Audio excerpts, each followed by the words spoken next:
Hello students. तो जैसा कि आप लोग सब जानते हैं, हम पढ़ रहे हैं पॉलिटिकल साइंस का chapter number 4, alternative centres of power. Alternative centres of power में आज उसका सेकंड पार्ट है। जैसे हमने अभी तक पढ़ा था यूरोपियन यूनियन। तो यूरोपियन यूनियन सर 1992 में बना था। कब बना था? 1992। आपको रिवाइज भी करते जाना है और आगे भी पढ़ते जाना है। तो जो दूसरा ऑल्टरनेटिव सेंटर्स ऑफ पावर है वो है आसियान।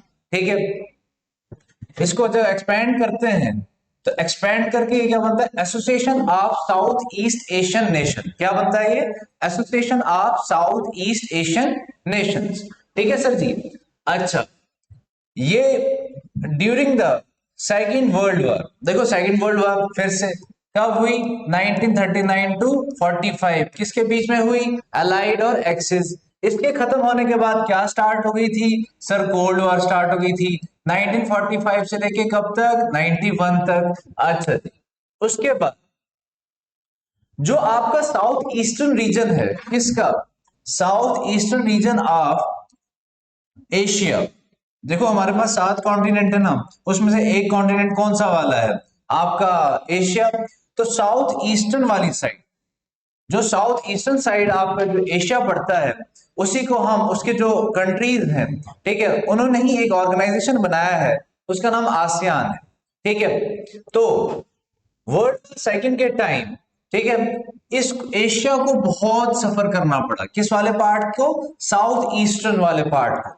क्यों सर जी? यहाँ पे यूरोपियन और जापानीज की ये कॉलोनीज क्या थी? ये यूरोपियन और जापानीज की ये कॉलोनीज थी। सर कौन कौन सी कंट्रीज आती हैं आसियान में, साउथ ईस्ट रीजन में? सर थाईलैंड है, कंबोडिया है, उसके बाद वियतनाम है, फिलीपींस है, सिंगापुर है, मलेशिया है।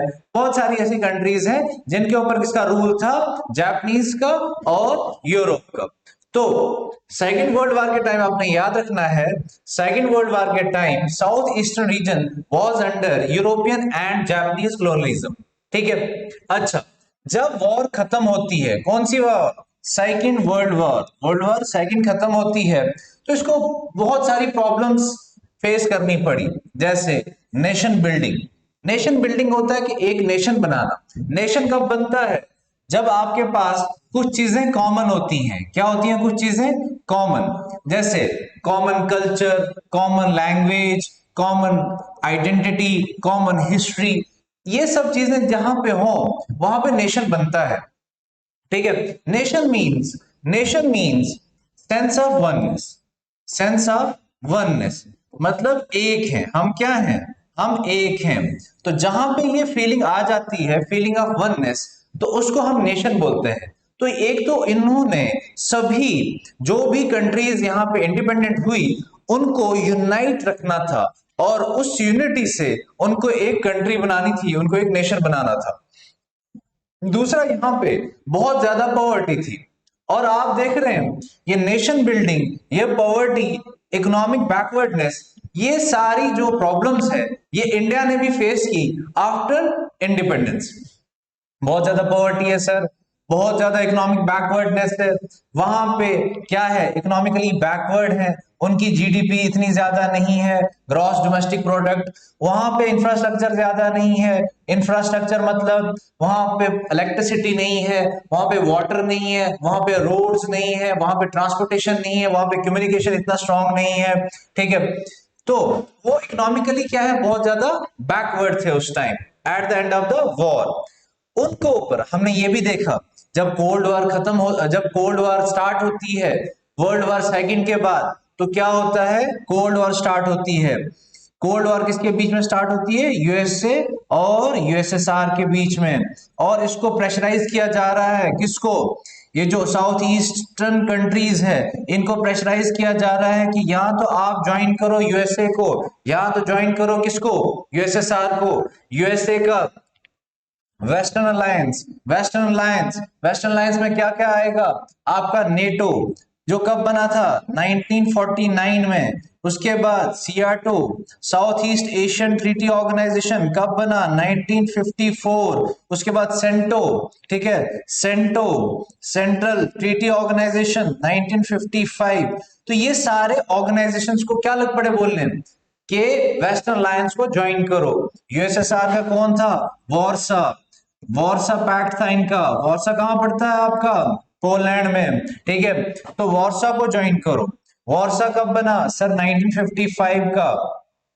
तो इनके ऊपर प्रेशराइज किया जा रहा है, या तो आप यूएसए के साथ अलाइन करो या तो आप यूएसएसआर के दोस्त बन जाओ, किसी दो में से एक का क्या कर दो, आप ज्वाइन करो।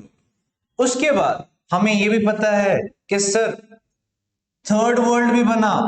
फर्स्ट वर्ल्ड किसको कहा जाता है सर, फर्स्ट वर्ल्ड कहा जाता है, किसको कहा जाता है फर्स्ट वर्ल्ड, फर्स्ट वर्ल्ड कहा जाता है सर यूएसए को या वेस्टर्न अलायंस की कंट्रीज को, ठीक है। सेकंड वर्ल्ड किसको कहा जाता है, सेकंड वर्ल्ड सर यूएसएसआर को या ईस्टर्न अलायंस को। थर्ड वर्ल्ड किसको बोला जाता है, जिसमें आ गया नैम की कंट्रीज, नैम जिसका दूसरा नाम क्या है, लीस्ट डेवलपिंग कंट्रीज बोलते थे उसको, क्या बोलते थे, लीस्ट डेवलपिंग कंट्रीज, ठीक है। सर आपने ये याद रखनी है सारी चीजें। उसके बाद तो उनको ये भी बोला जा रहा था कि आप क्या ज्वाइन करो, नैम ज्वाइन करो, क्या ज्वाइन करो, नैम, ठीक है। आपको ये याद रखना है नैम किसने बनाया था सर, 5 फाउंडर्स थे। कब बना था 1961 में, कहां पे, बेलग्राड कॉन्फ्रेंस हुई थी, ठीक है। तो वो कहां पे, सर्बिया में है, ठीक है। इसके बाद आगे हमने पढ़ना है कि नैम के फाउंडर्स कौन कौन थे सर, इजिप्ट के नासिर थे, युगोस्लाविया के टिट्टो थे, इंडिया के नेहरू थे, उसके बाद इंडोनेशिया के स्कर्नो थे, और घाना के कौन थे, घाना के नुक्रोमा था, ठीक है। ये सब याद रखनी है। अच्छा, उसके बाद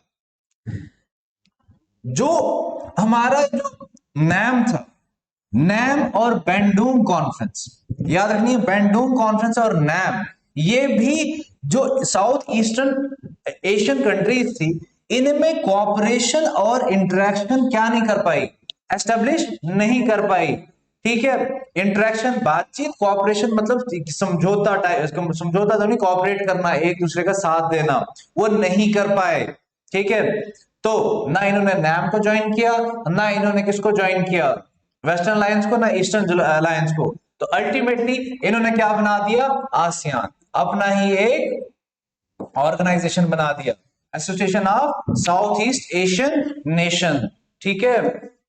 उसके बाद अब आसियान कब बना 1967 में, याद रखना है कब बना 1967 में। कितनी कंट्रीज ने बनाया, 5। याद कैसे रखोगे कि 5 कंट्रीज ने, जैसे नैम बनाया कितनों ने, 5 कंट्रीज ने, इसी तरह से आसियान भी कितनी कंट्रीज ने बनाया, 5। अब आसियान की जो कंट्रीज है उनको याद करना, थोड़ा सा मैं आपको एक निमोनिक्स बताता हूं। I am at police station, ठीक है, I am at police station, ये याद रखना है। I means Indonesia, M means Malaysia, T means Thailand, P means Philippines, S means Singapore. बस ये याद रखनी होती है, ये ट्रिक्स याद रखनी होती है ताकि आपको एग्जाम में जल्दी से याद आ जाए और आप एमसीक्यू सही करके आओ। तो कितने ने ये बनाया, Indonesia, Malaysia, Thailand, Philippines, Singapore. उन्होंने क्या साइन किया, बैंकॉक डिक्लेरेशन, एक डिक्लेरेशन साइन की, एक ट्रीटी साइन की, कहां पे, बैंकॉक में। बैंकॉक कहां पड़ता है आपका, थाईलैंड में, कहां पे, थाईलैंड में, ठीक है। अच्छा, अभी टोटल मेंबर्स कितने हैं सर, आसियान के टोटल मेंबर्स है 10। याद रखना है, उसमें पूछ सकते हैं which one of the following is not a member of ASEAN, या which among the following is a member of ASEAN. तो आपने याद रखना है Brunei Darussalam, Vietnam, Lao, Myanmar और कंबोडिया, ठीक है। ये आपने याद रखना है, Vietnam, Lao, Myanmar, Cambodia. Sir Myanmar का दूसरा नाम भी है, क्या नाम है पुराना, बर्मा। तो आपने ये याद रखना है बेटा।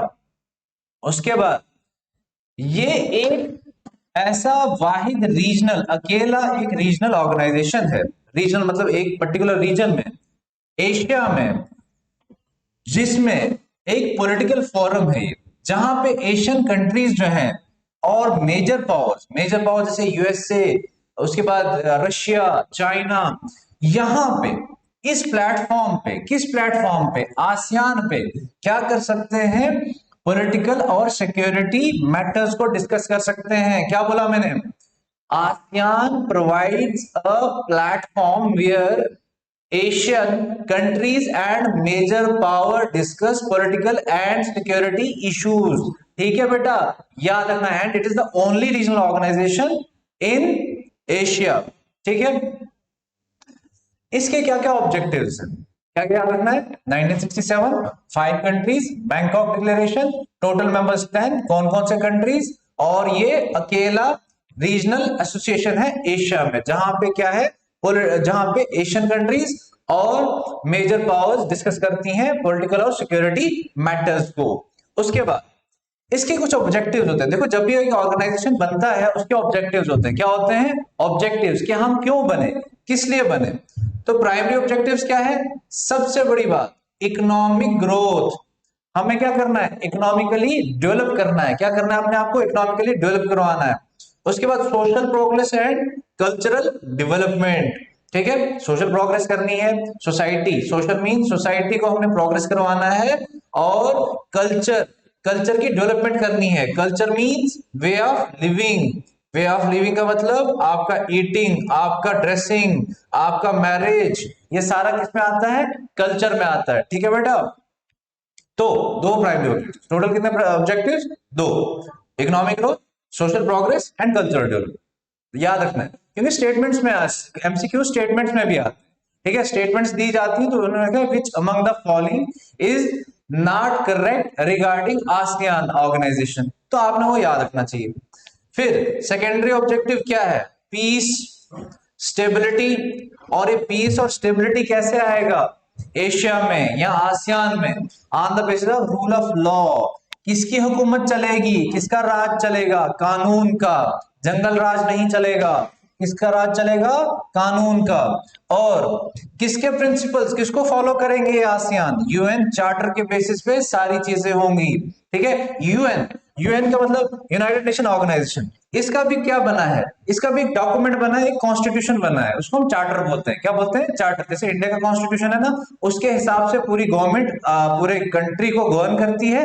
इसी तरह से यूएनओ कैसे अपनी ड्यूटीज को परफॉर्म करेगा, या उसके क्या क्या ऑब्जेक्टिव्स रहेंगे, क्या क्या लॉज होगा, वो किसमें मेंशन्ड है? यूएन चार्टर में। तो क्या याद रखा कि सर आसियान बना 1967 में, कितनों ने बनाया? 5 कंट्रीज ने। टोटल कंट्रीज कितनी है? 10।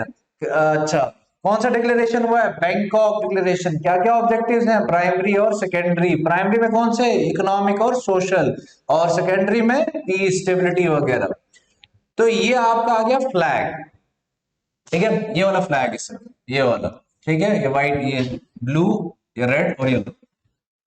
ठीक है, अब इस फ्लैग में क्या है? यहाँ पे जो टोटल है, ये जो लाइन जैसे, इसको स्टॉक्स कहते हैं, राइस स्टॉक्स हैं ये। ठीक है, ठीक है, पैडी के स्टॉक्स हैं, पैडी के स्टॉक्स हैं। ठीक है, वो कितनी है? 10। कितनी है? याद रखना, क्वेश्चन पूछ सकते हैं कि जो फ्लैग में स्टॉक्स हैं, एशियन के, आसियान के जो फ्लैग में, ये पूछ सकते हैं कि किसके स्टॉक्स हैं। तो सर राइस के हैं, या पैडी, पैडी या राइस एक भी बात। और कितने हैं टोटल? ये 10। ये किसको रिप्रेजेंट करते हैं? 10 आसियान कंट्रीज को। अब ये देखो, ये आ गया हमारा पास मैप। अब ये मैप है, ठीक है सर। म्यांमार भी है सर, ये आ गया लाओ पीडीआर, ये आ गया आपका थाईलैंड, ये आ गया कंबोडिया, ये आ गया वियतनाम, ये आ गया दारुसलाम, ये आ गया मलेशिया, ये आ गया सिंगापुर, ये आ गया इंडोनेशिया, ये आ गया फिलीपींस। ठीक है, तो ये टोटल कंट्रीज कितनी बन जाती हैं आपकी? 10। कितनी? 10। ठीक है, ये आपने याद रखना है। ये टोटल कंट्रीज कितनी है? 10। इनकी लोकेशन ये है, चाइना के बिल्कुल साथ में। और किस साइड? साउथ ईस्टर्न वाली साइड। किस साइड? South eastern Asia. ठीक है, अच्छा जी। लेकिन हमने देखा था जैसे ईयू में क्या देखा था? ईयू में ये देखा था कि ईयू जो है वो कैसे बिहेव कर रहा है as a supranational. Supranational, अब सुप्रा नेशनल क्या हो गया, बहुत सारे नेशंस के ऊपर एक और, मतलब सबका नेशंस को मिला के एक बड़ी अथॉरिटी, ठीक है, उसको बोलते हैं सुप्रा नेशनल। इसमें नेशंस की आइडेंटिटी ऑलमोस्ट खत्म हो जाती है। तो ईयू एक सुप्रा नेशनल बॉडी का काम करता है, लेकिन आसियान बोलता है कि मैं सुपर नेशनल स्ट्रक्चर क्रिएट नहीं करूंगा। कैसे, ईयू ने कैसे किया, देखो इसकी कहीं ना कहीं फॉरेन पॉलिसी सेम होती है। फॉर टोटल कंट्रीज कितनी है इसकी, ठीक है, ईयू की टोटल कंट्रीज 28, ठीक है। लास्ट कौन सा मेंबर बना इसका, क्रोएशिया। कौन छोड़ के गया, ब्रिटेन। कब छोड़ के गया, 2016 में। उसको रेफरेंडम के रेफरेंडम हुआ था वहां पे, क्या हुआ था, रेफरेंडम। और उस रेफरेंडम को क्या बोला, ब्रेक्सिट। क्या बोला, ब्रेक्सिट, ठीक है जी। अच्छा, सुप्रा नेशनल बॉडी बन गई ईयू।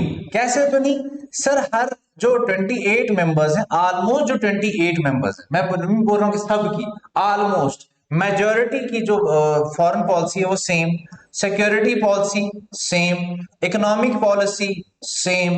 तो अच्छा, सिंगल मार्केट भी क्रिएट की है इन्होंने। क्या क्रिएट की है, सिंगल मार्केट। इवन इन्होंने क्या किया, ईयू वालों ने, इन्होंने सिंगल करेंसी का कंसेप्ट लाया था। सिंगल करेंसी कौन, यूरो।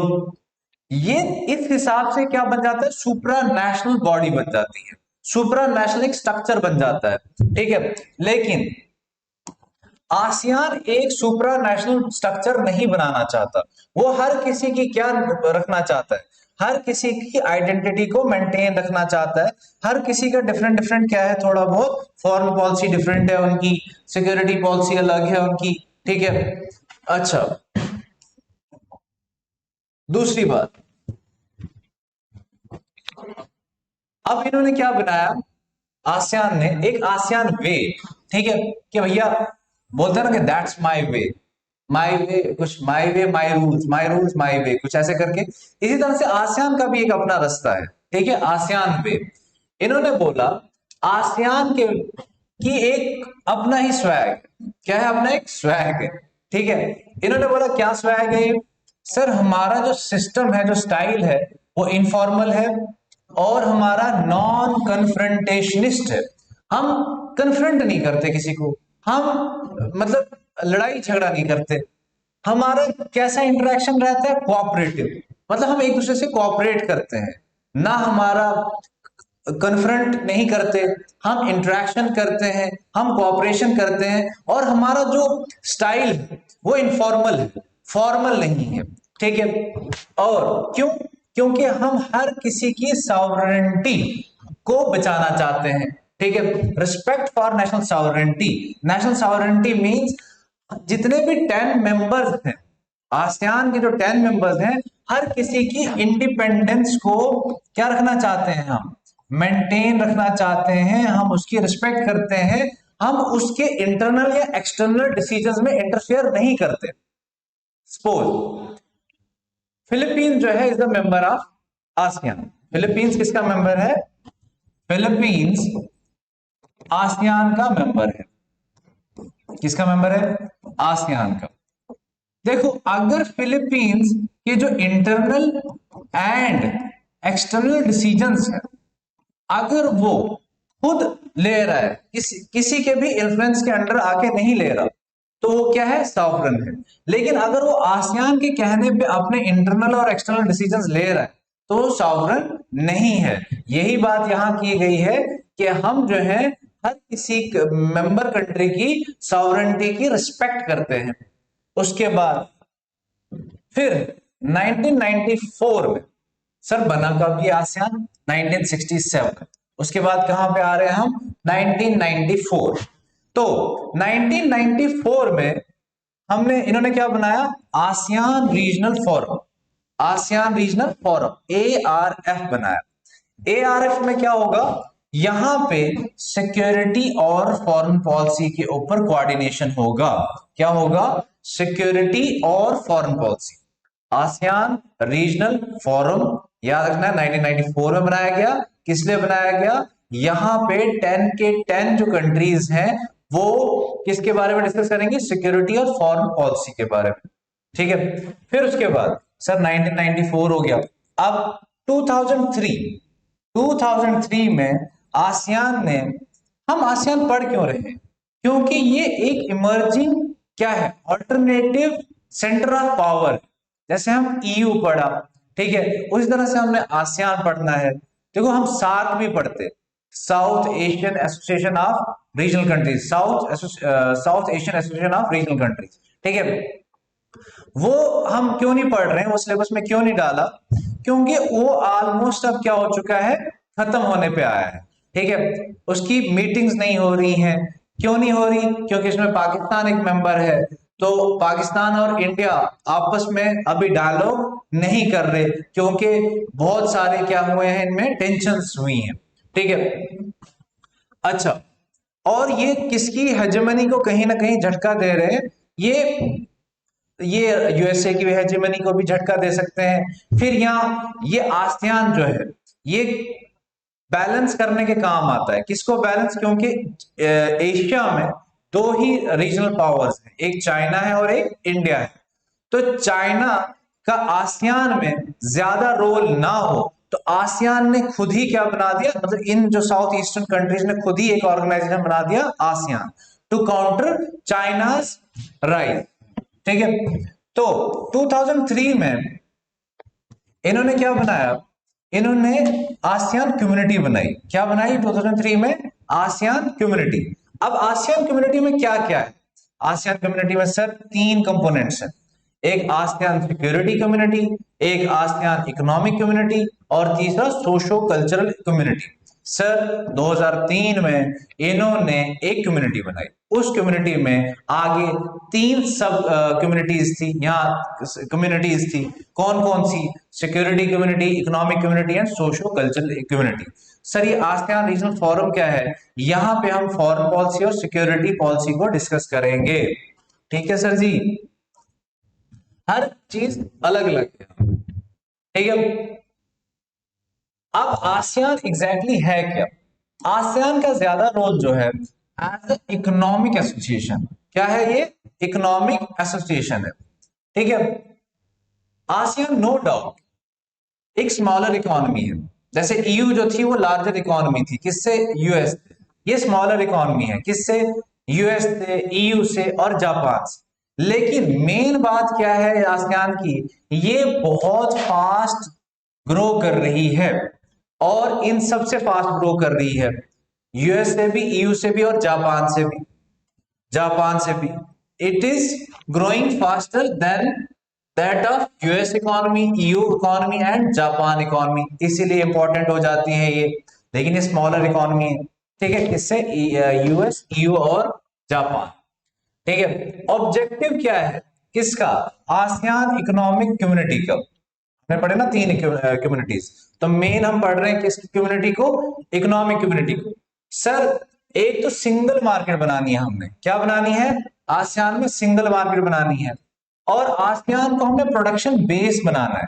जैसे यूएस जो है मिलिट्री बेस ढूंढता है, लॉन्च पैड ढूंढता है, आसियान बोलता है कि मुझे क्या बनाना है, अपने आप को प्रोडक्शन बेस, मतलब यहाँ पे बहुत सारी चीजों को मैन्युफैक्चरिंग करूंगा मैं।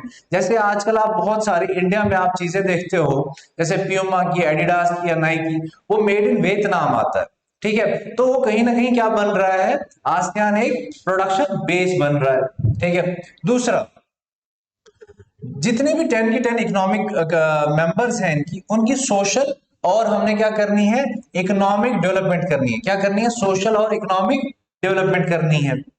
और अगर कोई लड़ाई झगड़ा हो जाता है आसियान की कंट्रीज में, तो हमने उसको एक सेटलमेंट करने के लिए एक क्या बनाना है, एक मैकेनिज्म बनाना है।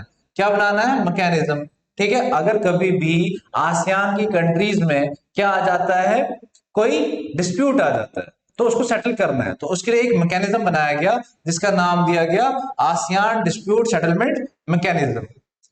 और हमने क्या करना है, हमने फ्री ट्रेड एग्रीमेंट्स करवाने। फ्री ट्रेड एग्रीमेंट मैंने बताया था, removal of tariff and non tariff barriers, ताकि हम मैक्सिमम कंट्रीज के साथ क्या कर सके, ट्रेड कर सके, ठीक है।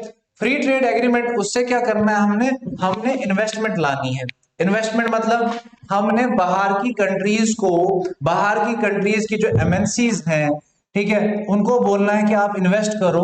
कहां पे इन्वेस्ट करो? आसियान की कंट्रीज में, ठीक है। उसके बाद क्या हुआ? लेबर में हमें लेबर चाहिए, ठीक है। उसके बाद सर्विसेज में एफटीए करना है। क्या करना है? सर्विस में एफटीए करना है। सर्विस क्या हो गया आपका? Tertiary sector. क्या हो गया आपका? Tertiary sector. टर्शरी सेक्टर मतलब, टर्शरी सेक्टर माने कौन सा? ट्रांसपोर्ट का, कम्युनिकेशन का, बैंकिंग का, इंश्योरेंस का, इसमें करना है, ठीक है। और इसमें काम कौन कर रहा है? USA and China are working to negotiate FTA with ASEAN, ठीक है। तो आपने ये याद रखना है कि इकोनॉमिक यूनिटी में क्या क्या आएगा। सर सबसे पहले हमने आसियान में सिंगल मार्केट बनानी है, इसको प्रोडक्शन बेस बनाना है, यहाँ पे बहुत ज्यादा मैन्युफैक्चरिंग करनी है। उसके बाद यहाँ पे सोशल और इकोनॉमिक डेवलपमेंट करनी है। और इसके बाद आसियान डिस्प्यूट सेटलमेंट मैकेनिज्म बनाना है, ताकि हर किसी डिस्प्यूट को हम क्या कर सके? सेटल कर सके। फिर यहाँ पे फ्री ट्रेड एग्रीमेंट करने हैं हमने, किसमें? इन्वेस्टमेंट में, लेबर में और सर्विसेज में। और यूएसए और चाइना कर भी रहा है। सर हमने कौन कौन सी डेट्स पढ़ी? सर हमने पढ़ी 1967 जब आसियान बना। कितनों ने बनाया? 5 कंट्रीज ने। फिर 1994 में क्या बना? 1994 में क्या बना? फिर 2003 में क्या बना? आपको याद होना चाहिए सर, 1994 में एआरएफ बना। क्या बना? ASEAN regional forum. किसके लिए बना? सर सिक्योरिटी और फॉरेन पॉलिसी को डिस्कस करने के लिए। 2003 में क्या बना? सर आसियान कम्युनिटी बनी। क्या बनी? ASEAN community. सर इस कम्युनिटी में कितनी कम्युनिटीज हैं? सर 3 कम्युनिटीज हैं। कितनी कम्युनिटीज हैं? 3। Security community, political, sorry security community, उसके बाद इकोनॉमिक कम्युनिटी और socio cultural community. Security community नहीं है, ये है, एक सेकेंड लेट मी चेक। हाँ, सिक्योरिटी कम्युनिटी, इकोनॉमिक कम्युनिटी और सोशो कल्चरल कम्युनिटी, ठीक है जी। अच्छा, ये 3 डेट्स आपने याद रखी, फाउंडेशन, एआरएफ और 2003 का कम्युनिटी। इसी तरह से एक दिया है और इसने एक विजन। क्या दिया है? विजन। विजन 2020, ठीक है। विजन 2020 याद रखना है, एक विजन है इसका, ठीक है। एक विजन है कि भैया मुझे ऐसा करना है, ठीक है। क्या करना है इसको? सर हमने एक आउटवर्ड लुकिंग रोल प्ले करना है इंटरनेशनल कम्युनिटी में। आउटवर्ड लुकिंग क्या होता है? देखो, एक होता है इनवर्ड लुकिंग। इनवर्ड लुकिंग हो गया कि भैया अपने ही मैटर को सॉल्व करना है हमने इंटरनली, मतलब आसियान का कोई अगर मैटर है तो हम इंटरनली सॉल्व करेंगे, इसको बोलते हैं इनवर्ड लुकिंग। और हमें वर्ल्ड अफेयर्स के साथ कोई भी लेना देना नहीं है। आउटवर्ड लुकिंग हो गया कि नहीं, वर्ल्ड अफेयर्स के साथ हमें लेना देना है। अगर हमें जरूरत पड़े तो हम कहीं पे हम क्या कर सकते हैं? एक अच्छा रोल प्ले कर सकते हैं इंटरनेशनल में, ठीक है। उसके बाद हमने जब भी कभी कॉन्फ्लिक्ट होगा, क्या होगा? जब भी अगर कहीं पे कॉन्फ्लिक्ट होगा तो हम उस कॉन्फ्लिक्ट को कैसे खत्म करेंगे? थ्रू प्रॉपर नेगोशिएशन, ठीक है, बातचीत करके, ना के कन्फ्रंट करके, ना के वॉर करके, ठीक है।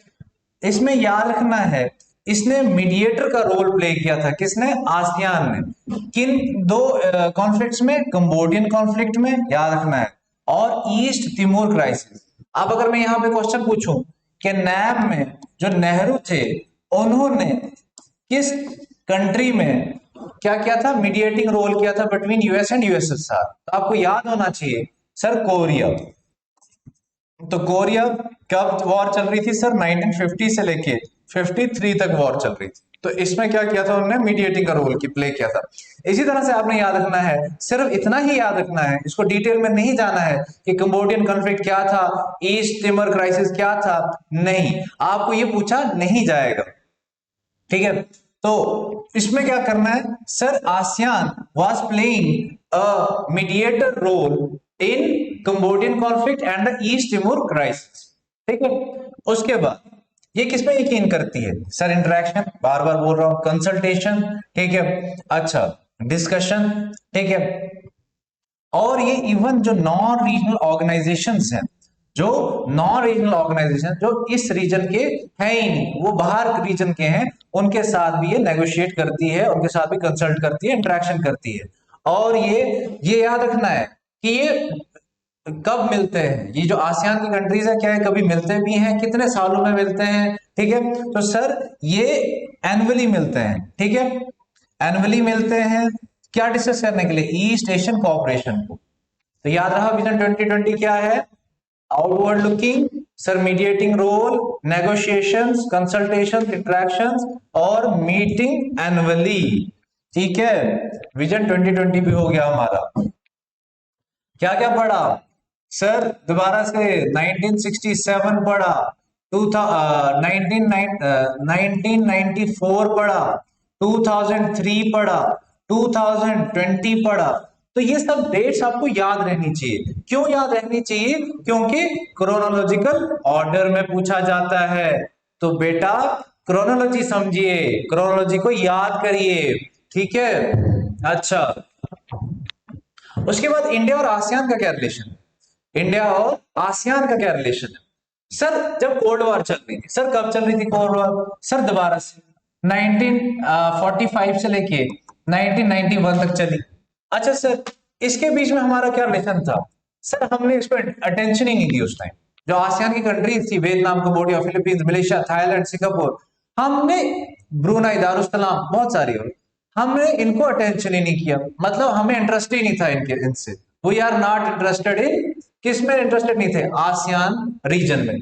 फिर लेकिन with the passage of time, क्योंकि due to ASEAN economic position, अब इकोनॉमिक उनकी बहुत ग्रो करने लगी और फास्टर ग्रो करने लगी then that of USA, EU and Japan. हमें लग गया कि नहीं बेटा, ये तो कोई इंटरेस्टिंग जगह है, हमें भी इनके साथ दोस्ती करनी चाहिए, हमें भी कुछ ना कुछ क्या मिलना चाहिए, एडवांटेज मिलना चाहिए, हमें भी कुछ बेनिफिट मिलना चाहिए, तो let's do friendship with them, ठीक है।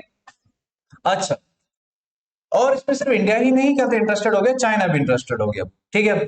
और इंडिया ने याद रखना है, क्योंकि हमें पता है कि जो आसियान इकोनॉमिक कम्युनिटी में आसियान ज्यादा प्रायोरिटी देता है कि अब मुझे क्या करने हैं, एफटीएस करने हैं, फ्री ट्रेड एग्रीमेंट्स करने हैं, किसमें, इन्वेस्टमेंट में, लेबर में, सर्विसेज में।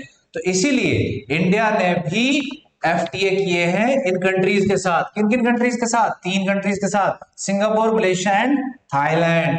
और इंडिया अभी कोशिश कर रहा है कि मैं आसियान, पूरे आसियान के साथ क्या करूं, एफटीए करूं। उससे किसका फायदा होगा, आसियान का भी और इंडिया का भी फायदा होगा, ठीक है। ये आपने याद रखना है, ठीक है। अच्छा, अब हमारी सर पॉलिसी का नाम क्या है, सर ये देख रहे हैं आप, ये हमारे मनमोहन सिंह।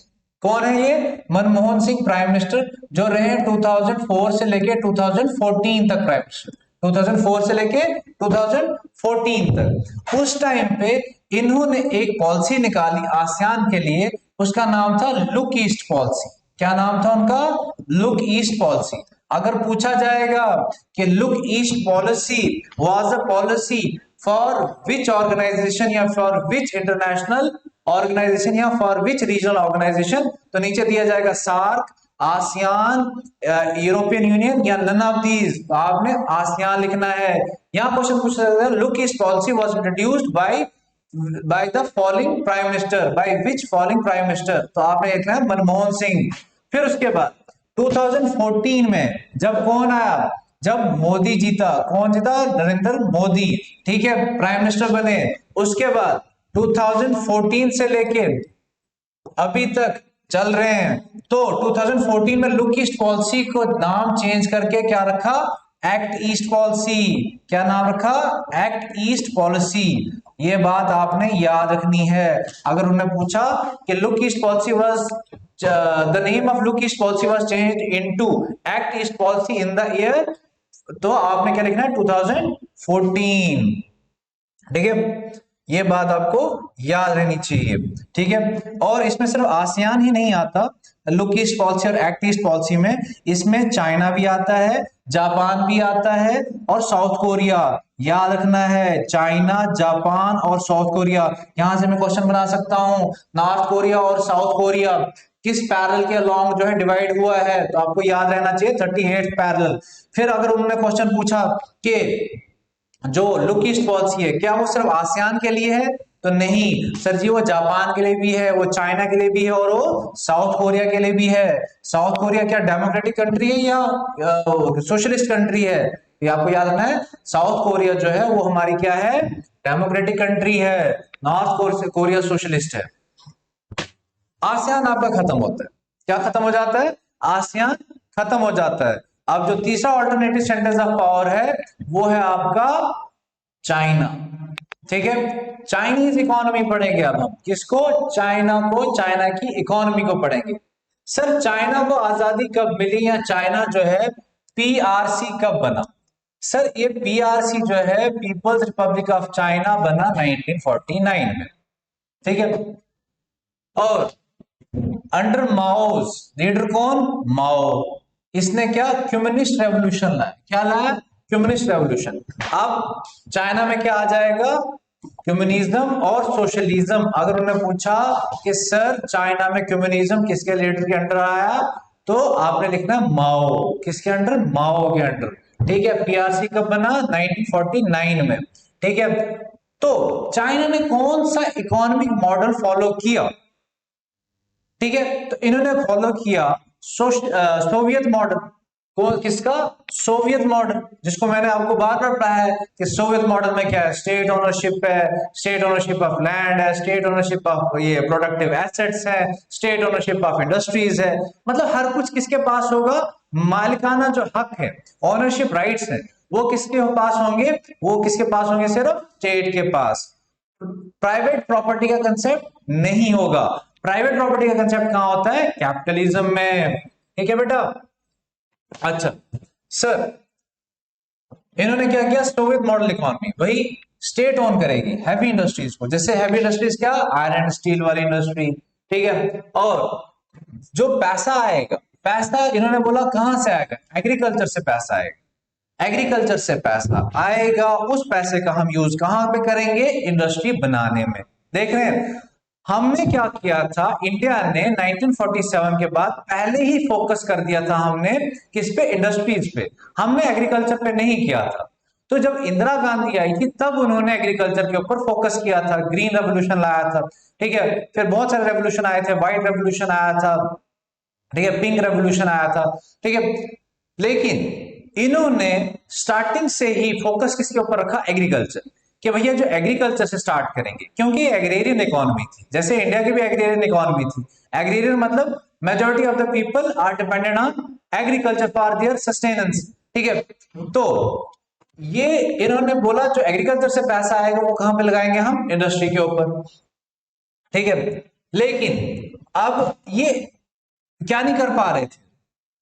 अब इनके पास टेक्नोलॉजी, इतनी इंडस्ट्री तो थी नहीं कि वो क्या कर सकें, वो गुड्स बना सकें और उन गुड्स को कहां कर ले सकें? एक्सपोर्ट कर सकें।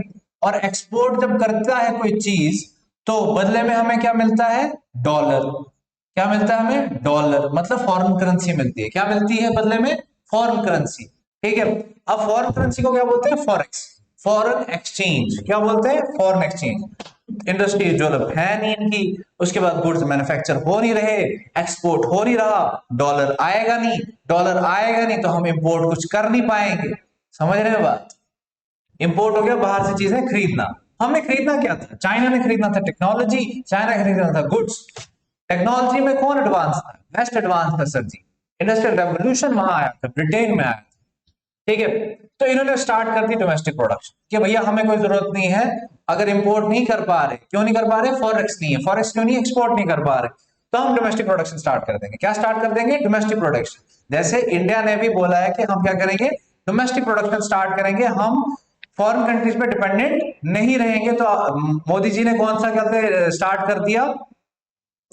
आत्मनिर्भर, मेक इन इंडिया। ठीक है, ऐसे जैसे इनिशिएटिव्स लाए, किसके लिए? डोमेस्टिक प्रोडक्शन के लिए। ठीक है, तो चाइना बिल्कुल किसका दुश्मन था? कैपिटलिस्ट वर्ल्ड का, और वो आइसोलेशन में चला गया। चाइना जो था वो आइसोलेशन में चला गया। जैसे इंदिरा गांधी के टाइम भी इंडिया जो था वो इंपोर्ट सब्सटीट्यूशन इंडस्ट्रियलाइजेशन स्टार्ट की थी कि भैया हम इंपोर्ट नहीं करेंगे, हम जो भी प्रोडक्शन करेंगे वो विद इन द कंट्री करेंगे। ठीक है, तो इन्होंने भी बोला कि हमें लेना देना ही नहीं है कैपिटलिस्ट वर्ल्ड से, क्योंकि हम पहले तो सोशलिस्ट हैं। ठीक है, उसके बाद चाइना की किसने हेल्प की? सोवियत यूनियन ने। अब ऑब्वियस सी बात है, सोवियत यूनियन इसका बिग ब्रदर आ गया, ठीक है, क्योंकि वो उसका मॉडल फॉलो कर रहा है, वो उसकी आइडियोलॉजी फॉलो कर रहा है, तो वो उसको फाइनेंशियल एड दे रहा है। जैसे यूएसए दे रहा था, यूएसए किसको दे रहा था? वेस्ट यूरोप को। किसको दे रहा था? वेस्ट यूरोप को मदद कर रहा था। क्या मदद? फाइनेंशियल एड दे रहा था। क्या प्लान का नाम था? मार्शल प्लान, ठीक है, मार्शल प्लान। मार्शल क्यों था? क्योंकि सेक्रेटरी ऑफ स्टेट ने ये प्लान बनाया था, उसका नाम मार्शल था, तो इसलिए उसके नाम पे पड़ गया मार्शल प्लान, ठीक है। ये किसके लिए पैसा देते थे? वेस्टर्न यूरोप की इकोनॉमी को रिवाइव करने के लिए, ठीक है। अच्छा, उसके बाद अब क्या करना है? उन्होंने बोला कि अब हम मैक्सिमम क्या करेंगे, एक इंडस्ट्री बनाएंगे, एक इंडस्ट्रियल इकोनॉमी बनाएंगे। क्या बनाएंगे? इंडस्ट्रियल। चाइना, देखो देखो, सोवियत मॉडल है ना, जो सोशलिज्म है, उसमें ज्यादा फोकस किसके ऊपर रहता है? सोसाइटी के ऊपर, पब्लिक के ऊपर। वो सारी की सारी रिस्पॉन्सिबिलिटी किसकी है? एम्प्लॉयमेंट देखना, हेल्थ देखना, एजुकेशन देखना, वो सारा का सारा responsibility lies with the state, वो स्टेट का काम है। तो चाइना ने क्या स्टार्ट कर दिया देना? एम्प्लॉयमेंट देंगे हम, सोशल वेलफेयर। सोशल वेलफेयर मतलब हम आपको राशन देंगे, फूड ग्रेन्स देंगे, हम आपको फ्री में एजुकेशन देंगे, फ्री में हेल्थ देंगे, ठीक है, फ्री में घर देंगे, जो इंडिया भी फॉलो करती है। क्यों? क्योंकि इंडिया की पॉलिसी मिक्स्ड इकोनॉमी है। क्या है इंडिया की? Mixed economy. वो कैपिटलिज्म भी फॉलो करती है और सोशलिज्म भी फॉलो करती है। इसलिए आप अगर देखते हो कि अब हमने बहुत सारे एम्प्लॉयमेंट प्रोग्राम स्टार्ट किए, जैसे नरेगा आपने पढ़ा होगा, Mahatma Gandhi national rural employment guarantee act. फिर आपने पढ़ा होगा पीएमएवाई, प्रधानमंत्री आवास योजना। प्रधानमंत्री आवास योजना में आपको घर बना के देती है, मतलब थोड़े से पैसे देती है, कौन? स्टेट, इंडिया की गवर्नमेंट, जिससे आप बना सकते हो। यही सोशल वेलफेयर मेजर्स होते हैं, यही चाइना फॉलो कर रहा था। और चाइना ने इन सब चीजों को फॉलो करके एक क्या बन गई? एक डेवलपिंग कंट्री बन गई, उनसे भी आगे निकल गई। जो डेवलपिंग कंट्री थे ना, उनसे भी आगे निकल गई, किसमें? एजुकेशन में और हेल्थ केयर में। अच्छा, और इनकी इकोनॉमी कितना ग्रो कर रही थी? 5 to 6%। कितना ग्रो कर रही थी? 5 to 6%। लेकिन अब क्राइसिस आ जाते हैं। चाइना में क्या आ जाता है? क्राइसिस। देखो, क्राइसिस हर कहीं आते हैं, पहले पीक होता है, फिर डाउनफॉल होता है, ठीक है, जिसको अरूज और जवाल कहते हैं, ठीक है। अच्छा सर, हमारा जो एनुअल ग्रोथ रेट था किसका? इकोनॉमी का कितना था? सॉरी, इकोनॉमी का ग्रोथ रेट क्या था? 5 to 6%। 5 to 6%। लेकिन साथ ही जो चाइना की पॉपुलेशन ग्रो कर रही थी, वो 2 to 3% कर रही थी। ये जो ग्रोथ थी, इकोनॉमिक ग्रोथ, ये जो 2 to 3% जो एनुअली ग्रो कर रही है पॉपुलेशन, उनकी डिमांड को फुलफिल नहीं कर पा रही। समझ रहे हैं बात? सर नो डाउट इनकी इकोनॉमी ग्रो कर रही है, लेकिन जितनी नीड्स है पॉपुलेशन की, उसको फुलफिल करने के लिए क्या है? इनसफिशिएंट है। तो एग्रीकल्चर में जो प्रोडक्शन हो रही है, वो भी क्या है? इनसफिशिएंट है, ठीक है। वो हमारे पास क्या हो रहा है? हमारे पास सबसिस्टेंस है। क्या है? सबसिस्टेंस एग्रीकल्चर है। सबसिस्टेंस एग्रीकल्चर मतलब इतना प्रोडक्शन हो रहा है, इतना यील्ड हो रहा है कि हम उसको किसके लिए यूज कर रहे हैं? अपनी अपनी सर्वाइवल के लिए, अपने लोगों के सर्वाइवल के लिए। सरप्लस नहीं निकल रहा। सरप्लस क्या हो गया? एक्स्ट्रा नहीं निकल रहा, जो हम क्या कर सके, जिसको हम रॉ मटेरियल बना सकें। किस में? इंडस्ट्रीज में। सर इंडस्ट्री में रॉ मटेरियल चाहिए होता है, और रॉ मटेरियल मैक्सिमम एग्रीकल्चर से आ रहा है, लेकिन एग्रीकल्चर में इतनी प्रोडक्शन हो रही है कि आपको सिर्फ सर्वाइव कर सकते हो आप उस पर। सरप्लस प्रोडक्शन हो नहीं रही, ठीक है, जो आप कहां पे यूज कर सकते हो? इंडस्ट्री में। जैसे शुगर बनानी है, तो शुगर कहां से आएगी? शुगर केन से। तो इसी तरह से कपड़े बनाने हैं, वो कहां से आएगा? कॉटन से। तो इतना हमारे पास क्या नहीं है? सरप्लस नहीं है। और जो फाइनेंशियल हेल्प कर रहा था, कौन? सोवियत, उसकी भी क्या हो गई? उसके क्राइसिस स्टार्ट हो गए। सर कब हो गए थे? 1970s में उसके भी क्राइसिस स्टार्ट हो गए थे, ठीक है। स्टेगनेंट हो गई थी उसकी इकोनॉमी। हम लास्ट चैप्टर में पढ़ के आए हैं कि उसकी इकोनॉमी क्या हो चुकी थी? स्टेगनेंट हो चुकी थी। सर अब वो हेल्प भी नहीं कर पा रहा, कौन? सोवियत यूनियन हेल्प नहीं कर पा रहा चाइना का, ठीक है। और जो इंडस्ट्रियल ग्रोथ थी, वो इतनी फास्ट ग्रो नहीं कर रही थी। इंटरनेशनल ट्रेड बहुत कम था, क्योंकि इंडस्ट्रीज इतनी एस्टेब्लिश नहीं थी। पर कैपिटा इनकम बहुत कम थी। पर कैपिटा इनकम क्या होता है? पर कैपिटा इनकम होता है average income of individual of a country, या average income of a person, ठीक है, एक इंसान की कितनी एवरेज इनकम होगी पूरे साल की, अगर कंट्री में जैसे हमारे इंडिया में 1.4 बिलियन पॉपुलेशन है, तो एक एक बंदे की कितनी एवरेज इनकम होगी साल की, उसको पर कैपिटा इनकम बोलते हैं। पर कैपिटा इनकम कैसे निकलती है, आपने 10th क्लास में पढ़ा होगा, टोटल पॉपुलेशन डिवाइडेड बाई नहीं sorry, total income divided by total population of a country. फिर चाइना ने देखा कि भाई मेरी इकोनॉमी ग्रो नहीं कर रही, तो इसने कुछ रिफॉर्म्स लाए, जैसे इंडिया ने भी रिफॉर्म्स लाए थे। कब लाए थे इंडिया ने रिफॉर्म्स? 1991 में। तो सर चाइना ने कब लाए? सर चाइना ने बहुत पहले ले आया है, 1970s में ले आया है। कब ले आया है? 1970s में। सबसे पहले तो ये इसने बोला कि जो मैं कैपिटलिज्म वालों के साथ या कैपिटलिस्ट वर्ल्ड के साथ जो मैं बातचीत नहीं कर रहा हूं, जो मैं आइसोलेटेड हूं, तो ये मैं तोड़ूंगा। मैं किसके साथ बात स्टार्ट कर दूंगा? यूएस के साथ। ठीक है, इसी को हमने पढ़ा था लास्ट चैप्टर में, पॉलिटिकल स्प्रिंग। क्या पढ़ा था? पॉलिटिकल स्प्रिंग, क्योंकि यूएसएसआर अभी भी मौजूद है। यूएसएसआर 1991 में टूटेगा। 1973 में प्रीमियर होते हैं, एक प्राइम मिनिस्टर है जुहू इनलाई। आपने सिर्फ इतना याद रहा है, जुहू इनलाई ने एक कंसेप्ट दिया था, 4 मॉडर्नाइजेशन, कि मुझे मॉडर्नाइजेशन करनी है। मॉडर्नाइजेशन मतलब मुझे साइंस को अडॉप्ट करनी है, किसमें? मुझे टेक्नोलॉजी का अडॉप्ट करना है, किसमें? एग्रीकल्चर में, इंडस्ट्री में, और साइंस और टेक्नोलॉजी, बस वही साइंस, एग्रीकल्चर, इंडस्ट्री में मैंने कुछ साइंस एंड टेक्नोलॉजी का यूज करना है। किसने दिया था? जोहो इनलाई ने। कब दिया था? 1973 में। 1978 में एक और आते हैं लीडर चाइना के, डेन जाओपिंग। इन्होंने एक पॉलिसी निकाली, ओपन डोर पॉलिसी।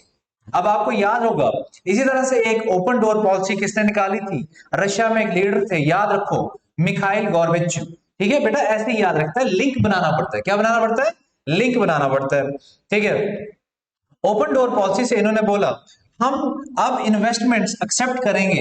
इन्वेस्टमेंट मतलब बाहर की कंट्रीज यहां पे आके इन्वेस्ट कर सकती हैं, ठीक है, यहां पे कैपिटल लगा सकती हैं, मतलब यहां पे मनी ला सकती, मनी इन्वेस्ट कर सकती हैं यहां पे, और क्या ला सकती हैं? टेक्नोलॉजी ला सकती हैं। इससे हमारा क्या होगा? फायदा हो गया।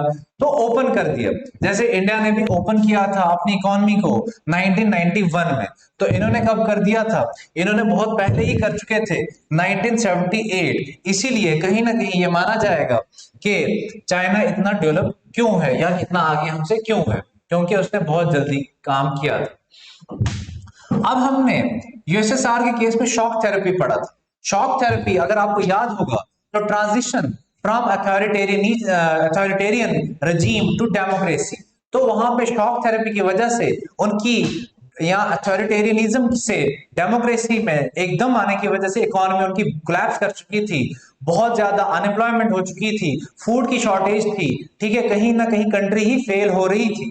ठीक है, लेकिन चाइना में शॉक थेरेपी नहीं हुई, इसने स्टेप बाय स्टेप काम किया। इसने सबसे पहले 1982 में एग्रीकल्चर को प्राइवेटाइज किया, 1988 में फिर इंडस्ट्री को प्राइवेटाइज किया, फिर इसने क्या एस्टेब्लिश किया? Special economic zones. क्या एस्टेब्लिश किए? स्पेशल इकोनॉमिक जोन्स, जहां पे बोला कि जो फॉरेन इन्वेस्टर्स अगर उनको चाइना में इन्वेस्ट करना है, तो इन्होंने कुछ जोन्स बनाए, उसी में इन्वेस्ट कर सकते हैं, उन्हीं एरियाज में इन्वेस्ट कर सकते हैं। उनको बोला गया स्पेशल इकोनॉमिक जोन्स। इनमें उनको क्या मिलेंगे? उनको कुछ कंसेशंस मिलेंगे टैक्सेस को लेके। फिर आज जो है कंट्री में सबसे ज्यादा एफडीआई आती है चाइना में, foreign direct investment. Foreign direct investment का मतलब होता है कि बाहर की कंट्री सीधा दूसरी कंट्री में कुछ चीज खरीद लेती है, ठीक है। अच्छा, इसके पास बहुत ज्यादा डॉलर्स आ चुके हैं, फॉरेक्स बहुत ज्यादा है, मतलब फॉरेन करेंसी इसके पास बहुत ज्यादा है, इसीलिए वो क्या करती है? पूरे वर्ल्ड में इन्वेस्ट करती है। अब चाइना लगी है इन्वेस्ट करने, देख रहे हैं आप, 1978 में डेन जाओपिंग बोल रहा है कि मेरी कंट्री में इन्वेस्ट करो, 1978 में। अब ये इतना ज्यादा इसके पास डॉलर आ चुके हैं, इतनी ज्यादा डेवलप हो चुकी है कि अब ये दूसरी कंट्री में खुद इन्वेस्ट करती है, ठीक है। इससे इसका इन्फ्लुएंस बढ़ेगा पूरे वर्ल्ड में। और चाइना ने WTO वर्ल्ड ट्रेड ऑर्गेनाइजेशन को ज्वाइन किया है 2001 में, इसको फिर से इसकी इकोनॉमी को खोला गया है, ठीक है। तो चाइना एक बहुत इंपॉर्टेंट रोल प्ले कर रहा है एक नए वर्ल्ड इकोनॉमिक ऑर्डर, ठीक है। ये बात आपने याद रखनी है। सर क्या क्या याद रखना है? सर ये याद रखना है, ये बहुत इंपॉर्टेंट है कि ओपन डोर पॉलिसी कब आई, किसने लाई? डेंग जाओपिंग ने 1978 में।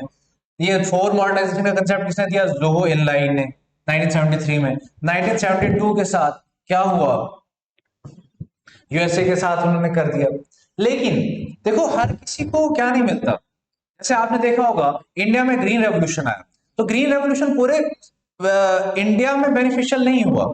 मतलब जो फार्मर्स थे, पूरे इंडिया के फार्मर्स को इसका बेनिफिट नहीं हुआ। किन फार्मर्स को इनका बेनिफिट हुआ? पंजाब, हरियाणा, वेस्टर्न उत्तर प्रदेश। इसीलिए ये फार्मर्स जो हैं ये बहुत ज्यादा रिच है। ठीक है, बाकी कंट्रीज के जो बाकी जो स्टेट्स के फार्मर्स इतने रिच नहीं है। इसी तरह से चाइना में भी है कि जो इकोनॉमिक ग्रो कर रही थी इतने फास्ट तरीके से, उसका बेनिफिट सबको नहीं मिला। सिर्फ अर्बन को मिला, रूरल को नहीं मिला। उसके बाद कोस्टल को नहीं मिला। किसको मिला? सर अर्बन को मिला, रूरल को नहीं मिला। ठीक है, और कोस्टल को मिला, आइलैंड को नहीं मिला। ठीक है, इसी तरह से यहां पे अनएम्प्लॉयमेंट इतनी ज्यादा है कि 100 मिलियन लोग जो हैं वो अनएम्प्लॉयड है। फीमेल एम्प्लॉयमेंट की कंडीशन अच्छी नहीं है, उनकी वर्किंग कंडीशन अच्छी नहीं है। उनकी कंडीशन ऐसी है जैसे यूरोप में 18th और 19th सेंचुरी में थी, और आज हम किस में रह रहे हैं? 21st सेंचुरी में। वहां पे इन्वायरमेंटल डिग्रेडेशन बहुत ज्यादा हो रही है। आज ब्लेम किया जाता है चाइना को कि वो कार्बन डाइऑक्साइड बहुत इमिशन कर रहा है। मतलब कार्बन इमिशन बहुत ज्यादा है वहां पे, क्योंकि इंडस्ट्रीज बहुत ज्यादा है वहां पे, करप्शन बहुत ज्यादा है वहां पे। क्या है वहां पे? करप्शन बहुत ज्यादा है। तो यही सब चीजें आपने पढ़नी है। चाइना क्या रीजनल भी है और ग्लोबल पावर भी है, तो ये दोनों है शॉर्ट। ठीक है, अच्छा क्या कर रहा है कि चाइना का इकोनॉमिक इंटीग्रेशन बहुत ज्यादा है। इकोनॉमिक इंटीग्रेशन मतलब ये ऑलमोस्ट हर एक कंट्री के साथ ट्रेड कर रहा है या दूसरी कंट्री में जाके इन्वेस्ट करता है। जैसे श्रीलंका में इन्वेस्ट कर दिया, बांग्लादेश में इन्वेस्ट कर दिया, म्यांमार में इन्वेस्ट कर दिया। तो उससे क्या आ जाता है? मतलब किसी को इन्वेस्ट करना, किसी को पैसे देना। ठीक है, जब आप किसी को पैसे देते हो तो वो आपका क्या हो जाता है? कर्जदार हो जाता है। ठीक है, ठीक है, तो वो आपकी बात मानता है। इसी तरह से ये चाइना जो है वो डेट देता है, लोन देता है, फिर उनको डेट ट्रैप में फंसाता है। ठीक है, क्योंकि जब डेट देते हो आप किसी को, जब किसी को आप लोन देते हो तो उस पर आप इंटरेस्ट भी लेते हो। तो एक बंदा ऑलरेडी पहले ही उसके पास पैसे नहीं है, ऊपर से आप बोल रहे हो जो आपने पैसा दिया उस पर तुझे एक्स्ट्रा देना पड़ेगा, तो वो तो कर्जे में डूब जाएगा। इसीलिए इकोनॉमिक इंटीग्रेशन की वजह से और इंटरडिपेंडेंसीज की वजह से चाइना जो है अब ये एक बहुत बड़ा क्या बन चुकी है? पावर बन चुकी है। इसका इन्फ्लुएंस है पूरे वर्ल्ड में। ठीक है, लेकिन इसे जो आउटस्टैंडिंग इश्यूज हैं किसके साथ? यूएसए के साथ। जैसे आपने देखा होगा जो हमारा साउथ चाइना सी है, ठीक है, उनमें इनकी लड़ाई चलती रहती है। किनकी? यूएसए और चाइना की। आपने ये भी देखा होगा कि अब जो है यूएसए को क्या मिल गया है? फिलीपींस में इनको मिलिट्री क्या मिल चुका है? मिलिट्री बेस मिला है। किसको? यूएसए को। तो किस पे नजर रखनी है यूएसए ने? यूएसए ने फिलीपींस में रह के चाइना के ऊपर नजर रखनी है। ठीक है, फिर जापान भी चाइना के साथ इतना नहीं है, फिर आसियान है, फिर रशिया है। ठीक है, तो no doubt USA, Japan, ASEAN और रशिया का कॉन्फ्लिक्ट है। किसके साथ? चाइना के साथ। लेकिन फिर भी ये क्या रखते हैं? रिलेशन रखते हैं। कौन सा रिलेशन रखते हैं? सिर्फ इकोनॉमिकल रिलेशन रखते हैं। क्या रखते हैं? इकोनॉमिकल रिलेशन, क्योंकि इसकी इकोनॉमी बहुत स्ट्रांग है। किसकी? चाइना की। और ये जो सारी कंट्रीज हैं इसके साथ ट्रेड करती हैं। ठीक है, इसका जो और ये चाइना मानता है जो ताइवान है, जिसको यूएस सपोर्ट करता है कि भैया ताइवान अलग ही कंट्री है, लेकिन चाइना बोलता है ये मेरा बिगड़ा हुआ क्या है? ये मेरा बिगड़ा हुआ प्रोविंस है। इसको जिसको रेनिगेट कहा गया है। ठीक है, रेनिगेट प्रोविंस है, इसको मैंने वापस कहां लाना है? चाइना में लाना है। जैसे तिब्बत का आप आगे पढ़ोगे। ठीक है, फिर इसने अब जो है मैंने आपको बताया था कि चाइना के राइट्स को, कि भैया डर लग रहा है कि चाइना बहुत राइज कर चुकेगा और बाकी सारी कंट्रीज क्या कर देगा, ये उसके ऊपर ही इंफ्लुएंशियल बन जाएगा। लेकिन आसियान ने क्या कर दिया? आसियान की इकोनॉमी भी बहुत ज्यादा ग्रो कर गई। कब कब कर गई ग्रो? सर आसियान में पहले तो एक फाइनेंशियल क्राइसिस आया था। कब आया था? 1997। याद रखना है, आसियान में एक फाइनेंशियल क्राइसिस आया था 1997। सर आसियान बना कब था? 1967। फिर सर 1994 में क्या हुआ था, ARF बना था, आसियान रीजनल फोरम बना था, ठीक है। फिर आपने याद रखना 1997 1997 1997 में आसियान में फाइनेंशियल क्राइसिस आए थे। लेकिन 1997 के बाद इसकी इकोनॉमी फिर ग्रो करके, और इसकी इकोनॉमी बहुत फास्ट ग्रो कर रही है देन USA, EU वगैरह कंट्रीज के साथ, ठीक है। सर आसियान में 2003 में क्या हुआ था, याद रखना है। 2020 में क्या हुआ था, याद रखना है, ठीक है।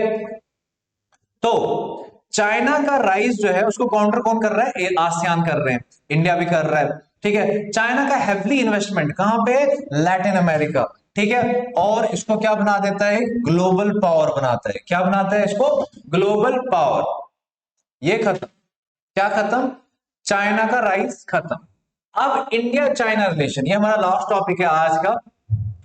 इंडिया चाइना का रिलेशन कैसा है। सर इंडिया और चाइना का बहुत कॉर्डियल रिलेशन रहा है, बहुत पहले से इकोनॉमिक, पॉलिटिकल और कल्चरल रिलेशंस थे। लेकिन जब इंडिया ने इंडिपेंडेंस ली किससे, ब्रिटेन से, और चाइना ने अपने चाइना से क्या निकाल दिया, फॉरेन पावर्स को निकाल दिया, तो हमें यह लगा कि इंडिया और चाइना जो है एक दोस्ती करेंगे, और इंडिया और चाइना जो है एशिया में एक अच्छा पार्ट प्ले करेंगे उनकी डेवलपमेंट के लिए, और ग्लोबली भी एक अच्छा पार्ट प्ले करेंगे। नो डाउट स्टार्टिंग में हिंदी चीनी भाई भाई एक स्लोगन दिया गया, जिसमें यह बोला गया कि इंडिया चाइना दोस्त है, दोस्त ही नहीं बल्कि भाई भाई।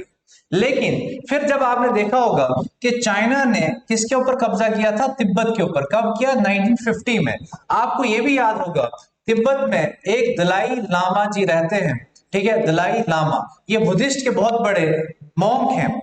तो ये बोलते हैं कि तिब्बत को क्या होना है, इंडिपेंडेंट होना है। तो ये तिब्बत से भाग के कहां आए थे, इंडिया में। इनफैक्ट इंडिया ने जगह दी थी, असाइलम बोलते हैं किनको, दलाई लामा को और बहुत सारे बुद्धिस्ट मॉन्क्स को, जो भागे थे तिब्बत से कहां की तरफ, इंडिया। क्यों, क्योंकि तिब्बत में वो किसको क्रिटिसाइज कर रहे थे, चाइना को, ठीक है। ये बात आपने याद रखनी है, तब हमारे रिलेशन क्या हो गए, खराब हो गए। तो चाइना और तिब्बत का इशू 1955, इसी फिर इंडिया और चाइना की वॉर भी हुई, कब हुई, 1962 में। सर प्राइम मिनिस्टर कौन थे, नेहरू।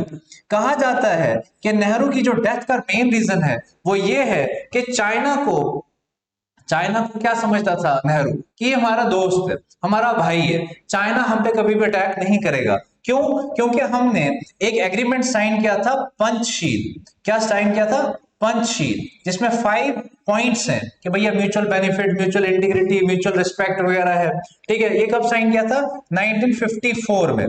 तो हमें यकीन था, नेहरू को यकीन था कि हम पे अटैक नहीं करेगा, लेकिन अटैक किया गया।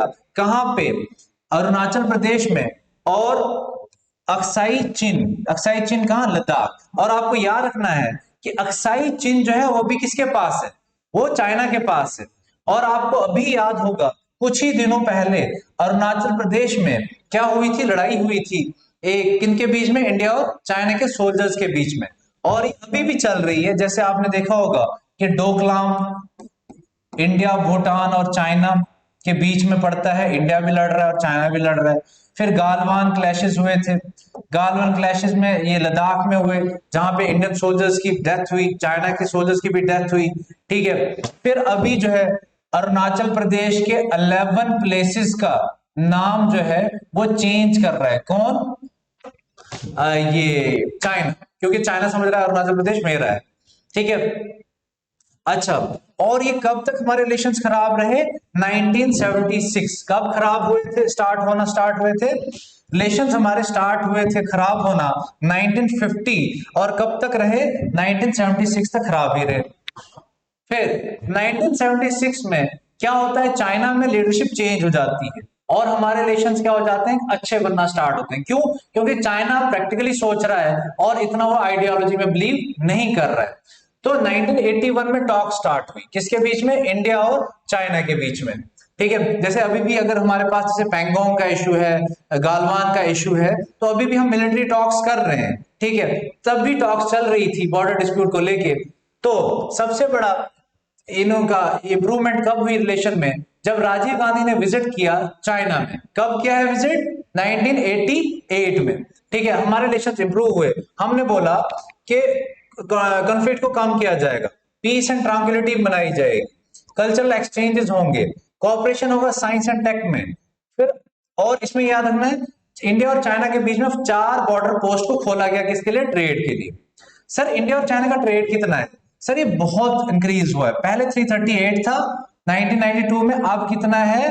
84 बिलियन। 84 बिलियन, पहले मिलियंस में था, कितना? 338 मिलियन, अब 84 बिलियन 2017 के हिसाब से, ठीक है। और ये जो कंट्रीज हैं दोनों, ये कोऑपरेट कर रही हैं बहुत सारे एरियाज में, ठीक है, जैसे बिडिंग फॉर एनर्जी डील। जैसे सपोज अदानी अगर कहीं पे बिड लगाता है ऑस्ट्रेलिया में, अगर वहां पे चाइना भी अगर आता है, तो पहले ये कोऑपरेट करेंगे, यार आप लगाओगे या आप लगाओगे, तो मतलब वो कहीं ना कहीं कुछ कोऑपरेशन है। ग्लोबल लेवल पे इसका बहुत रोल है, इंडिया का भी और चाइना का भी। सिमिलर स्टैंड लेते हैं इंडिया चाइना, किस पे? जैसे कुछ इकोनॉमिक इंस्टीट्यूशंस हैं इंटरनेशनल, WTO, ठीक है। चाइना को थ्रेट माना जाता है, इंडिया चाइना को थ्रेट मानती है, इसीलिए अटल बिहारी वाजपेयी ने 1998 में क्या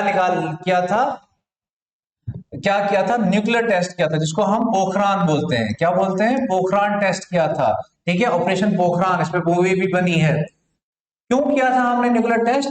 क्योंकि चाइना के पास न्यूक्लियर वेपन था, ठीक है। उसके बाद आपको यह भी याद रखना 1998 में ही पाकिस्तान ने भी न्यूक्लियर टेस्ट किया था इंडिया के बाद। देख रहे हैं, चाइना ने न्यूक्लियर पावर, फिर इंडिया के पास भी न्यूक्लियर पावर, इंडिया के पास भी न्यूक्लियर पावर, फिर उसको देखते देखते पाकिस्तान के पास। लेकिन पाकिस्तान का न्यूक्लियर प्रोग्राम में हेल्प किए किसने? चाइना ने। तो चाइना का मिलिट्री रिलेशन किसके साथ? हमारे पड़ोसियों के साथ, बांग्लादेश और म्यांमार के साथ हमारे लिए क्या है? थ्रेट है, ठीक है। लेकिन अब इस थ्रेट को कम किया जा रहा है, लीडर्स की विजिट हो रही है, ऑफिशियल्स की विजिट हो रही है, किसके बीच में?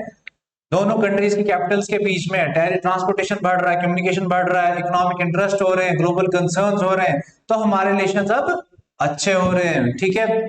इतने भी अच्छे नहीं है, लेकिन हमारा इकोनॉमिक रिलेशन बहुत अच्छे, ठीक है। पॉलिटिकल रिलेशंस नहीं है उतने अच्छे, सोशल या कल्चरल रिलेशंस नहीं है, ठीक है। मिलिट्री रिलेशंस तो है ही नहीं, बहुत खराब है। हमारा अगर कोई रिलेशन है तो हमारा कौन सा अच्छे है? उनके साथ ट्रेड के साथ। देखो चाइना के साथ, चाइना और यूएसए की भी लगती है, ठीक है।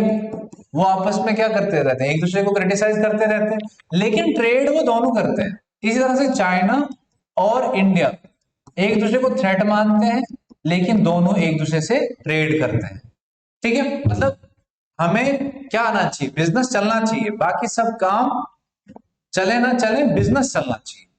तो आज जो है हमारा अल्टरनेटिव सेंटर्स ऑफ पावर जो है आज कंप्लीट होता है, चौथा चैप्टर। अब इसके बाद में 4, जैसे मैंने आपको कहा था कि जब 4 चैप्टर्स के बाद चारों चैप्टर्स का मैं क्या लूंगा? एक टेस्ट बनाऊंगा। उस टेस्ट को आप हमारी जो ये ऐप है उससे डाउनलोड करें, और उसमें टेस्ट मिलेगा आपको, उसको टेस्ट को क्या करें? सॉल्व करें। अच्छा, एक गल से आपको क्या होगी? प्रिपरेशन होगी, ठीक है। तो all the best, thank you.